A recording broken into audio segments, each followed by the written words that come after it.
안녕하세요. 다산헤드 원장 최정인입니다.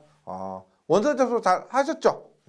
아무쪼록 원서 접수 문제없이 잘 마치셨길 바랍니다. 이제 원서 접수를 잘 하셨다면 남은 기간 최선을 다해서 마무리 잘 하시고 공부 무사히 잘 끝마치시는 겁니다. 따라서 오늘은 필기시험을 한 달 정도 남은 시점에서 공부하는 법 그리고 마무리하는 법에 대해서 몇 가지 말씀드리려고 합니다. 물론 1회 시험을 그냥 경험 삼아서 보겠다 하시는 분, 2회, 3회 시험을 목표로 하시는 분들은 지금 하고 계신 공부 그대로 꾸준히 진행하시면 되고요. 저는 1회 필기시험을 목표로 하시는 분들께 드리는 말씀입니다.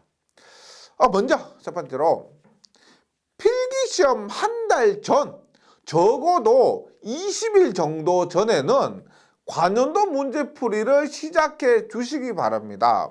물론 이론서의 내용이 대부분 이해가 되고 문제가 술술 잘 풀리신 분들, 그런 분들은 굳이 관연도 문제를 이만큼이나 많이 보실 필요는 없습니다. 하지만 대부분의 수험생들이 문제를 처음 보면 잘 풀리지 않고 이론적으로도 이해되지 않는 그런 부분들이 많기 때문에, 그래서 시험을 한 달이나 20일 정도 남은 시점에서는 이론에서 부족한 부분을 관연도 문제를 풀면서 보충해 주셔야 된다는 그런 뜻이에요. 시험을 한 달 남은 시점에서 이론서를 한 번밖에 보지 못했는데, 그러면 이론서를 더 보아야 할까요? 이론서를 더 보면 안 될까요? 이렇게 생각하실 수가 있는데, 만약에 이런 분들은 한 열흘 정도 이론서를 더 보시고요. 최소한 20일 정도 남은 시점에서는 꼭 관연도 문제풀이 공부를 시작을 해 주시기 바랍니다. 이럴 때 관연도 문제를 풀면서 옆에 이론서를 두고 참고하면서 그러면서 공부해 주시면 됩니다. 시간이 얼마 남지 않은 시점에서는 필기를 합격하기 위해서 무조건 관연도 문제풀이 올인을 해 주셔야 됩니다. 두 번째, 관연도 문제풀이를 시작하면서, 관연도 문제풀이 공부를 시작하면서 오답 노트를 최대한 잘 활용을 해 주시기 바랍니다. 관연도 문제풀이를 하다 보면은 처음에는 하루에 한 회차 100문제도 진도 나가기가 어렵습니다.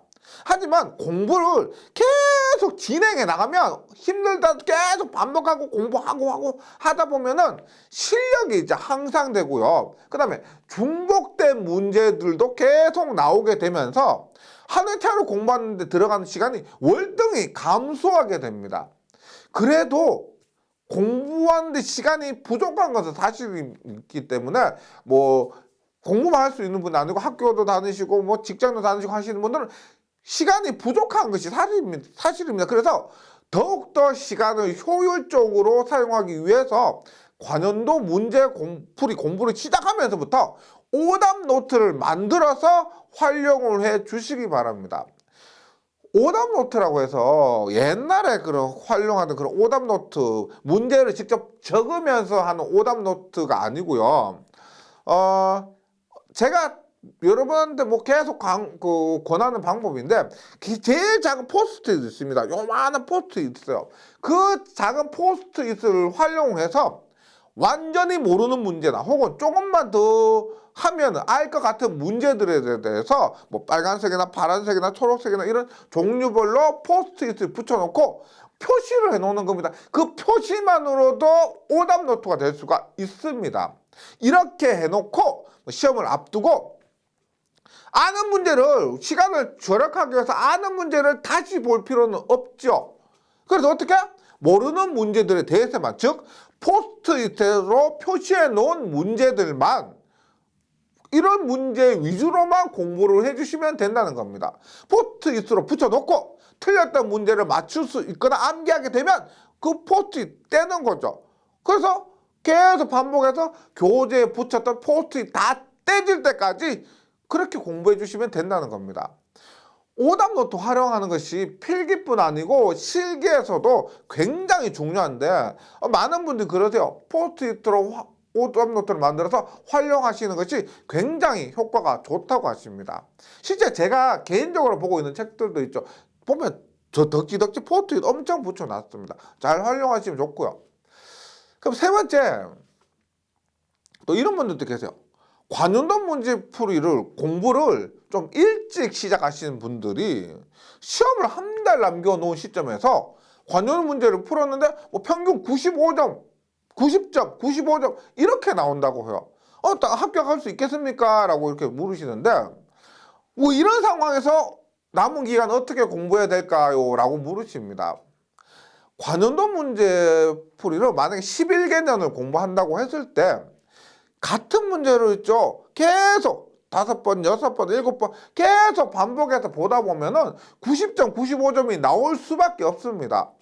더 공부한다면 한 회차 100문제를 푸는데 20분도 안 걸리고요. 평균 100점을 맞으실 수도 있겠죠. 왜냐면 모든 문제의 문제 답, 풀이 과정뿐만 아니고 문제답 모르는 거 다 이렇게 외우게 되니까 100점 맞으실 수도 있습니다.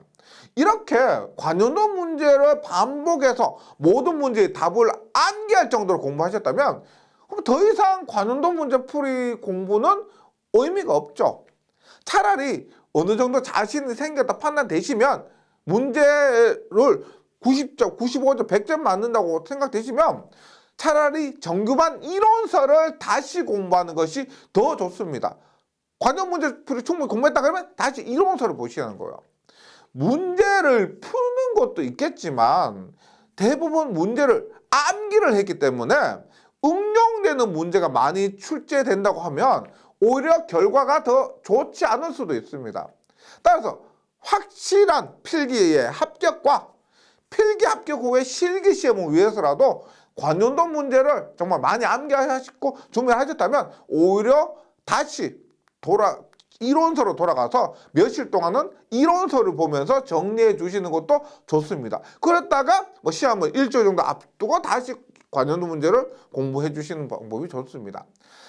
최근에 출제 경향이 기출문제 중요도가 조금 낮아지고 이론, 이해 위주의 문제들이 많이 출제되었기 때문에요. 특히나 우리가 2020년 4회 필기시험에서 산업기사로 CBT가 시험 쳤죠. CBT로 시험 칠 때 이러한 경향이 더 두드러졌었습니다.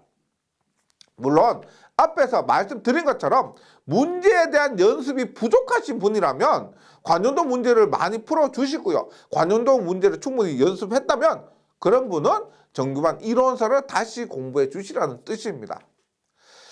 그 다음에 네 번째, 올해부터 KEC 규정, 한국정기설비 규정이 필기에서 그리고 실기에서도 적용이 됩니다. 작년까지만 하더라도 2020년까지만 하더라도 5번째 과목인 이 설비 과목은 뭐 이론을 많이 안 보시는 분도 계셨어요. 이론을 보지 않은 분들도 많으셨습니다. 그런데 이 과목은 최대한 많은 문제를 반복해서 암기하면 되었었습니다. 하지만 올해부터 적용되는 이 KC 규정은 중요한 게 뭐예요? 관운동 문제가 없다는 겁니다. 관운동 문제가 없어요. 그렇기 때문에 기존의 그것도 그렇고 기존의 문제들도 KC 규정이 적용되면서 변경되는 부분이 있습니다. 새로운 문제는 없었고 기존에 없었고 관련된 문제가 없었고 그 다음에 기존의 문제들도 KC 규정이 적용되면서 변경되는 부분이 있었다는 거예요. 따라서 작년까지 공부하신 선배들이 설비 과목은 뭐 이론 필요 없이 문제만 반복하란 말 듣고 똑같이 공부하셨다가 결과가 좋지 않을 수도 있습니다. 타과목에서 깎아먹는 점수를 이 설비 과목에서 올려야 되는데 오히려 그냥 대충 생각하셨다가 타과목에서 올린 점수를 설비 과목에서 까먹거나 혹은 이 설비 과목에서 과락을 맞을 수도 있습니다. 과락을 맞지 않는다는 보장이 없다는 거예요.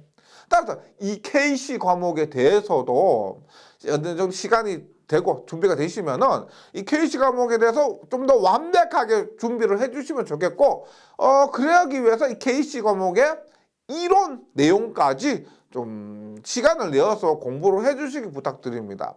예전보다 공부하기가 더 번거로워졌지만 관운동 문제들이 모아지기 전까지 몇 년 동안은 이 KC 과목에 대해서 이렇게 할 수밖에 없을 것 같습니다. 네.